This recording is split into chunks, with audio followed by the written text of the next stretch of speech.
హైదరాబాద్ లో monsoon emergency వాహనాల tender పై తీవ్ర వివాదం చెలరేగింది. 5 కోట్ల రూపాయలకు పైగా అదనపు భారం పడుతుందనే ఆరోపణలు, కొంతమంది కాంట్రాక్టర్లకు లబ్ధి చేకూర్చేలా టెండర్ పిలిచారనే విమర్శలు వెల్లువెత్తడంతో జీహెచ్ఎంసీ వెనక్కి తగ్గింది. విమర్శల నేపథ్యంలో ఈ టెండర్ను రద్దు చేస్తున్నట్లు ప్రకటించిన బల్దియా గత ఏడాది మాదిరిగానే కొత్త టెండర్లను త్వరలో ఆహ్వానించనున్నట్లు తెలిపింది. ఎమ్మెల్సీ కవిత సైతం ఈ గోల్మాల్పై ముఖ్యమంత్రికి లేఖ రాయడం గమనార్హం.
బ్రేకింగ్ న్యూస్ చూస్తున్నాము. హైదరాబాద్ లో మాన్సూన్ ఎమర్జెన్సీ వాహనాల టెండర్ పై తీవ్ర వివాదం చెలరేగింది.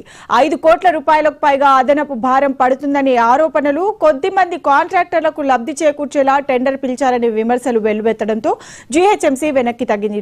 ఇక ఇదే అంశంపై మా కరెస్పాండెంట్ రామ్ నరేష్ మరింత సమాచారాన్ని అందించడానికి లైవ్ లో సిద్ధంగా ఉన్నారు. రామ్ నరేష్, చెప్పండి, ఈ విమర్శల నేపథ్యంలో ఈ టెండర్లను రద్దు చేస్తున్నట్లు బల్దియా అయితే ప్రకటించినట్టు తెలుస్తోంది. గత ఏడాది మాదిరిగానే కొత్త టెండర్లను త్వరలో ఆహ్వానించనున్నట్లుగా కూడా అర్థమవుతోంది. దీనిపై అప్డేట్స్ ఎలా ఉన్నాయి? భవిత, జిహెచ్ఎంసీకి సంబంధించిన మాన్సూన్ ఎమర్జెన్సీ వాహనాలకు సంబంధించిన టెండర్లు ఏవైతే ఉన్నాయో ఆ టెండర్లో అవకతవకలు జరిగాయని చెప్పేసి పలు ఆరోపణలు వచ్చాయి. ఈ ఆరోపణల నేపథ్యంలోనే నిన్న బీఆర్ఎస్ పార్టీకి సంబంధించిన ఎమ్మెల్సీ కవిత సీఎం రేవంత్ రెడ్డికి ఒక లేఖ రాయడం జరిగింది. ఈ టెండర్లలో చాలా పెద్ద ఎత్తున అవకతవకలు జరిగాయి, దీన్ని వెంటనే రద్దు చేయకపోతే ఆందోళనకు దిగుతామని చెప్పేసి ఆమె సీఎం రేవంత్ రెడ్డికి అయితే ఒక లేఖ రాశారు. ఈ అన్ని నేపథ్యంలోనే గతంలోనే కాంట్రాక్టులు జిహెచ్ఎంసీ సంబంధించిన కాంట్రాక్టర్, లోకల్ కాంట్రాక్టర్స్ ఎవరైతే ఉన్నారో ఈ జిహెచ్ఎంసీకి సంబంధించిన టెండర్ల విధానం సరిగా లేదు. గతంలో జిహెచ్ఎంసీకి సంబంధించి 150 వార్డులు ఉన్నాయి. 150 వార్డులకి వార్డుల వారీగా కాంట్రాక్టులు టెండర్లు పిలిచేసి కాంట్రాక్టులు అప్పగించారు. ఈసారి అలా కాకుండా జోన్ల వారీగా, అంటే జిహెచ్ఎంసీ పరిధిలో ఉన్న 9 జోన్లు ఏవైతేనే ఆ జోన్ల వారీగానే ఈసారి టెండర్లు పిలవాలని చెప్పేసి అధికారులు నిర్ణయించారు. అయితే అధికారులకు సంబంధించి అంటే కొంతమంది ఇంజనీర్లు ఒక సంస్థకు, విదేశీ సంస్థకు ఈ వాహనాలకు సంబంధించిన టెండర్లు అప్పగించే విధంగానే ముందుకు వెళ్ళినట్టుగా తెలుస్తుంది. కొన్ని టెక్నికల్ అంశాలను ప్రస్తావిస్తూ వాళ్ళైతే టెండర్లు నిర్వహించారు. వీటిపై కాంట్రాక్టర్లు, అదేవిధంగా కొంతమంది కార్పొరేటర్లు కూడా ఆందోళన వ్యక్తం చేశారు. ఈ అన్నిటి నేపథ్యంలో ఈరోజు జిహెచ్ఎంసీకి సంబంధించిన టెండర్లు అయితే, ఏదైతే మాన్సూన్ ఎమర్జెన్సీ వాహనాలకు సంబంధించిన టెండర్లు ఏవైతున్నాయో వాటిని రద్దు చేస్తూ అధికారులు అయితే ఒక నిర్ణయం తీసుకున్నారు. మనకి దీనికి సంబంధించి తాజా సమాచారం అయితే అందుతుంది. మరోవైపు దీనికి సంబంధించి టెండర్ల రద్దుకు సంబంధించి జీవో మరికొద్ది సేపట్లో అయితే అధికారులు విడుదల చేయనున్నారు.